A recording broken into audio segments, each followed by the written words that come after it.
রংপুর বিভাগের প্রায় 2.5 কোটি মানুষ আমরা দীর্ঘদিন থেকে দেশ স্বাধীনের পর থেকে আমরা বঞ্চিত হয়েছি। যা কিছু উন্নয়ন হয়েছে দক্ষিণবঙ্গে, আমরা উত্তরবঙ্গের মানুষগুলো আমরা বঞ্চিত। আমরা নিশ্চয় অবগত আছেন, এই তিস্তা নদী আমাদেরকে রংপুরবাসী লক্ষ লক্ষ মানুষকে আমাদের কৃষি থেকে শুরু করে সার্বিকভাবে নদী ভাঙনে আমাদের লক্ষ লক্ষ মানুষ বঞ্চিত হচ্ছে। হাজার হাজার একর জমি ফসলে নষ্ট হয়ে যায়, অনেক বাড়িঘর নদী গর্ভে চলে যায়।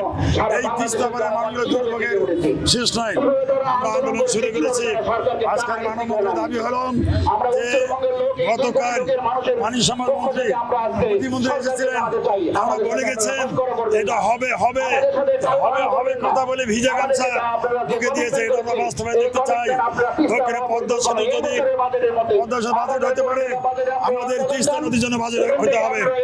গত 30শে এপ্রিল আমাদের দলীয় নেতা আমির জামাত ডক্টর শফিকুর রহমান বলেছেন যে তিস্তা নদী, এটা আমরা তিস্তার মহাপরিকল্পনা আমরা বাস্তবায়ন দেখতে চাই।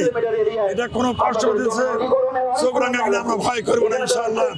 আমির জামাত বলেছেন যদি কোদালের ছোট আমাকে দিতে হয় আমি সামনে থাকবো। আমরা রংপুরবাসী,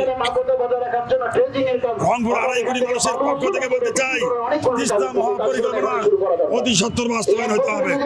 এই জন্য আপনাদের সাথে নিয়ে যে আন্দোলন করে চলবো, দুর্বার আন্দোলন যতক্ষণ পর্যন্ত তিস্তা পরিকল্পনা বাস্তবায়ন না হয়, আমরা রংপুরবাসীর সাথে নিয়ে আন্দোলন থাকবে ইনশাআল্লাহ।